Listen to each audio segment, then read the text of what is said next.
บ้ามโดรัวระเวิร์กตามบอดเพลงធ្វើឲ្យទស្សនិកជនគ្រប់រូបទប់ចិត្តមិនបានក៏ទះដៃតាមបទភ្លេងនិងក្បាច់របាំនេះប៉ុន្តែទីនេះមិនមែនជាកន្លែងសម្រាប់រាំរបាំទេនេះជាភោជនីយដ្ឋានឥណ្ឌាមួយស្ថិតនៅច្រកផ្លូវដ៏តូចក្នុងក្រុងតៃប៉េម្នាក់ដែលវេស្កលនេះគឺជាថៅកែជាជនជាតិឥណ្ឌាឈ្មោះអេនទីអាយ៉ាសប្បាយទេសប្បាយលើក្រោយយើងនឹងធ្វើ Bollywood ឲ្យកាន់តែធំមួយអូខេ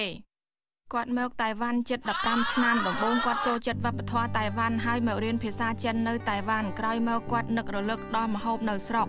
គាត់ក៏ចាប់ផ្ដើមលក់នំដុតក្នុងផ្សាររាត្រីស៊ឺលីងហើយក៏បានស្គាល់ភរិយាគាត់ដែលជាជនជាតិតៃវ៉ាន់ឈ្មោះនីណាខ្ញុំក៏មិនដឹងដែរថាគាត់ពូកែធ្វើម្ហូប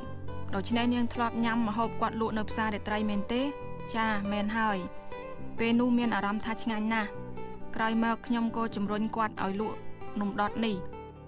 នំដុតនេះខាងក្នុងខ្ចប់ដោយគ្រឿងម្ហូបរសជាតិឥណ្ឌានិងចិត្តស្នេហារបស់អ្នកទាំងពីរក្រោយពីអ្នកទាំងពីររៀបការហើយនីណាក៏ជំរុញគាត់ឲ្យពង្រីកតូបតូចៗនេះคล้ายជាភោជនីយដ្ឋានបើទោះបីអ្នកទាំងពីរមិនមានបទពិសោធន៍ក៏ដោយក៏ប៉ុន្តែអេនទីមានគំនិតមួយចំពោះរចនាប័ទ្មក្នុងភោជនីយដ្ឋានក្នុងភោជនីយដ្ឋានខ្ញុំមានពន្លឺម្យ៉ាងប្រសិនបើមានពន្លឺបាញ់មកនេះមានន័យថាភោជនីយដ្ឋាននេះមានរាសីល្អ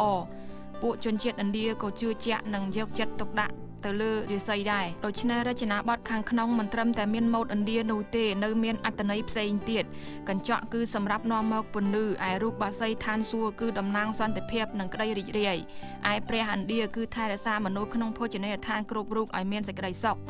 គាត់យកវប្បធម៌ឥណ្ឌាមកបញ្ចូលក្នុងភោជនីយដ្ឋានគឺសង្ឃឹមថាភ្ញៀវមកបរិភោគអាហារនៅទីនេះនឹងយោងតាមការមើលស្ដាប់និងបរិភោគហើយស្គាល់ស្រុកកំណើតរបស់គាត់ពិតៗនៅឥណ្ឌា